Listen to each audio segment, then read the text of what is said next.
माझी सुद्धा एक संस्था आहे, त्याचं नाव आहे परम सांस्कृतिक बहुउद्देशीय सेवाभावी संस्था। या संस्थेच्या अंतर्गत आम्ही गुंतवणूकदार जनजागृती अभियान राबवतो। म्हणजे आजकाल जे फ्रॉडचा प्रकार चालू आहे, cyber fraud, internet banking fraud, या संदर्भात मी तुम्हाला गुंतवणूकदार जनजागृती अभियानाविषयी माहिती, म्हणजे आपला गुंतवणूकदार कसा जागृत असला पाहिजे आणि त्याला कोणकोणत्या गोष्टीची माहिती असली पाहिजे, ही माहिती मी एकदम कमी वेळामध्ये आपणास देणार आहे। मला वाटतं परमपिता परमात्माने आज तुम्हाला हे 2 मेसेज देण्यासाठी मला पाठवले आहे। पहिला मेसेज काय होता? स्थिती बिगड़ने के कारण और निवारण, आणि आता ही गुंतवणूकदार जनजागृती अभियान। जसे की आपणास माहीत आहे की भारतातल्या सर्व बँका या RBIच्या अंडरमध्ये चालतात।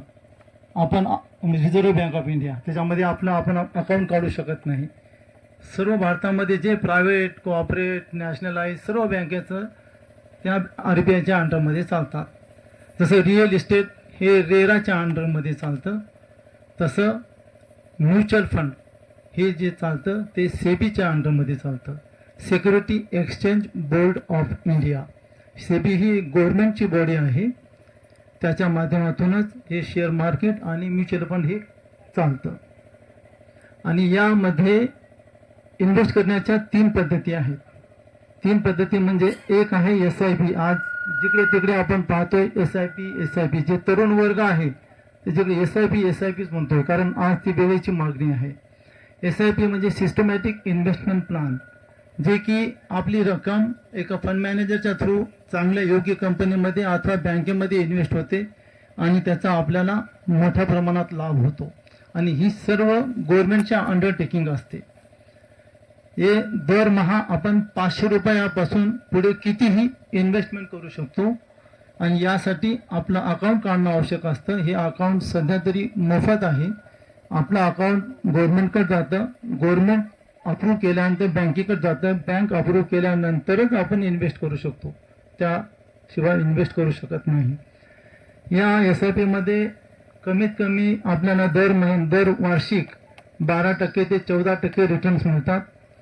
दुसरी पद्धत आहे लंपसम, म्हणजे वन टाइम इन्व्हेस्टमेंट, ते एकदाच इन्व्हेस्टमेंट केल्या जाते। ती कमीत कमी 5,000 पासून पुढे कितीही इन्व्हेस्टमेंट करू शकतो, त्यामध्ये सुद्धा आपल्याला 12% ते 14% रिटर्न्स मिळतात। तिसरा प्रकार आहे SWP, ज्याला सिस्टमॅटिक विथड्रॉवल प्लॅन असं म्हणतो।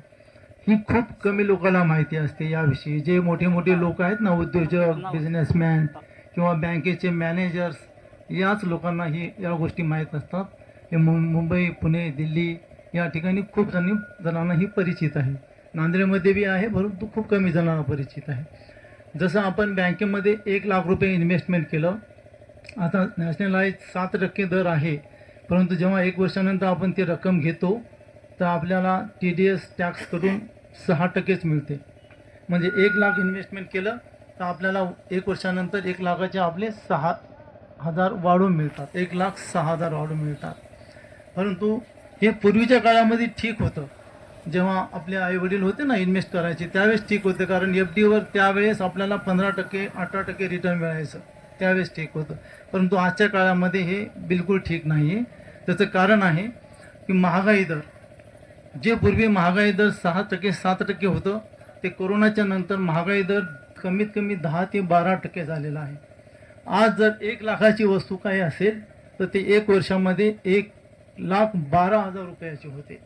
आणि यासाठी ब्रह्मदेव जरी या धर्तीवर उतरला तरी तो सुद्धा रोखू शकत नाही।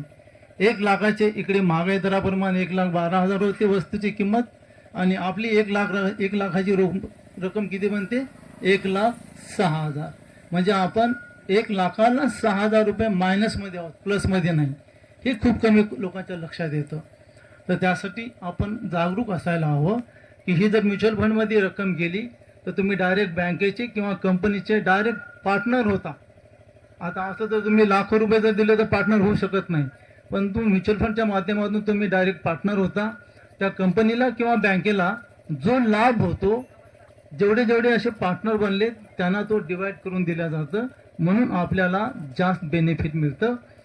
आणि जर आपण SWP मध्ये 1 लाख रुपये जरी ठेवले तर दरमहा तुम्ही 500 रुपये रिटर्न घेऊ शकता. दरमहा 500 रुपये रिटर्न घेतले तर वर्षाला तुम्हाला 6,000 रुपये होतात, जी की तुम्हाला बँक 6,000 देते.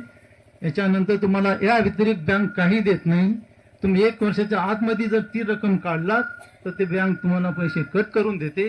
परंतु म्युच्युअल फंडच्या SWP मध्ये ऑप्शनमध्ये ठेवलात तर 1 लाखाचे दरमहा 500 प्रमाणे 6,000 तर देते, परंतु त्यानंतरही तुमची 1 लाखाची रक्कम 6 ते 7 वर्षामध्ये 2 लाख होते.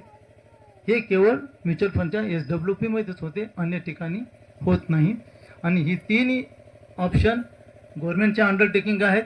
कोणालाच 1 रुपये देण्याची आवश्यकता नाही. डायरेक्ट पैसे तुमचे गव्हर्नमेंटकडे जातात, त्या फंडामध्ये जातात. त्या फंडातून तुम्ही ज्या अकाउंटमधून पैसे तुमचे कटलेले आहेत त्याच अकाउंटमध्ये ते पैसे येतात. त्याला तिसरा कोणीही काय करू शकत नाही. म्हणजे इथे फ्रॉडची 0.0% सुद्धा नाही आहे. त्यानंतर तिसरी अजून एक गोष्ट आहे. आता आपण जे काही रक्कम मिळवतो, वाढवतो, काबाड कष्ट करतो, परंतु या जर 3 गोष्टी आपल्याकडे नसतील तर आपलं खूप नुकसान होऊ शकतं. नंबर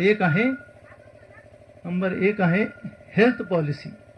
आज जसं की त्यांनी भाईने सांगितलेलं की आज आजार खूप बळावलेले आहेत. छोट्या छोट्या आजारासाठी जर आपण हॉस्पिटलमध्ये गेलो तर त्या आजाराला हजारो नव्हे, लाखो नव्हे, किती लाख रुपये जातील. आणि एवढे लाख रुपये जाऊन सुद्धा जीव वाचेल की नाही याची खात्री नसल्यामुळं आज प्रत्येकाकडे एक हेल्थ पॉलिसी असणं आवश्यक आहे. हेल्थ पॉलिसी वयाप्रमाणे येते. कमीत कमी 5,000 पासून 10,000, 12,000 वर्षामध्ये एक पॉलिसी येते. 5 लाखाचं आपल्याला त्यामध्ये विमा असतो. आपल्याला काही जरी आजार झाला तर 5 लाख रुपये ती विमा कंपनी भरते. केवळ आपल्या 8 ते 10,000 रुपयाच्या इन्शुरन्समुळं. 5 लाखाच्या वर काय पैसे लागत असतील तर मग आपल्याला आपल्या खिशातून पैसे द्यावे लागतात. तर ही हेल्थ पॉलिसी आम्हाला, तुम्हाला सगळ्याला आवश्यक आहे. म्हणून माझी विनंती आहे, कुठेही करा, काही करा, पण ही हेल्थ पॉलिसी आपल्याकडे ठेवा. दुसरे आहे टर्म पॉलिसी. टर्म पॉलिसी म्हणजे असं असतं की आपल्या जिंदगी साथ भी जिंदगी की बाद मी, जशी LICची आहे ना एक स्कीम, तशी आपण एक केवळ 8 ते 10,000 रुपयाच्या मोबदल्यामध्ये 50 लाख, 1 कोटीपर्यंत टर्म इन्शुरन्स काढू शकतो.